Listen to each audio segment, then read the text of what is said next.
ब्राह्मणवाद का जो लड़ाई लड़ रहे हैं उसमें अंबेडकरवाद अब जो है ब्राह्मणवाद पर भारी है। आपने देखा होगा वो नागपुर में जो है माने बाम सेप के द्वारा भारत मुक्ति मोर्चा और बहुजन क्रांति मोर्चा के द्वारा जो आरएसएस कार्यालय को घेरा गया। जी सर, मैंने देखा था कि बावन मिश्राम साहब की जो एक क्रांतिकारी आंदोलन के भय से जो मोहन भागवत जी हैं वो मस्जिद में घूम रहे थे।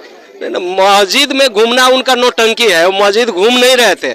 वहाँ हिंदू मुस्लिम का जो है माने वो राइट कराने के चक्कर में अब उनको समझ में आ गया। अब उनका तो स्टेटमेंट बदला हुआ है, आप देख रहे होंगे। वो तो बोल रहे थे यहाँ से वर्ण खत्म होना चाहिए, जाति खत्म होना चाहिए।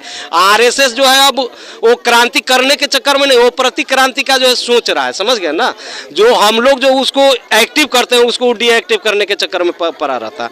और सबसे बड़ी बात है जो हमारी मूल संस्कृति जो है, मूल संस्कृति अगर मैं अपने 6743 जाति के टुकड़ा जो है उस टुकड़ा के अंदर अगर मैं अपनी मूलभूत जो अंबेडकरवाद है, जो बहुजन हिताय और बहुजन सुखाय के विचारधारा पर जो चलता है, जो हमारे गौतम बुद्ध से लेकर अभी तक जितने भी महापुरुष हुए सब ने बहुजन सुखाय और बहुजन हिताय की बात की।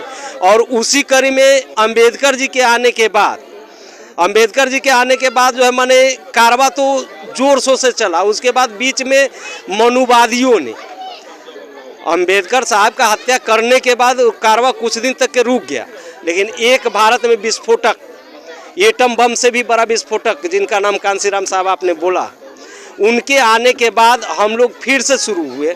और शुरू होने में हम लोगों को बहुत समय तो नहीं लगा, 40 साल लगभग लग गया है। लेकिन 40 साल में हम लोगों ने काफ़ी विकास किया है और हर मायने में देखते हैं। अब तो जब देश आज़ाद हुआ 1947 में, उस समय से तो हमेशा से मनुवाद के चंगुल में ही सत्ता फंसा रहा।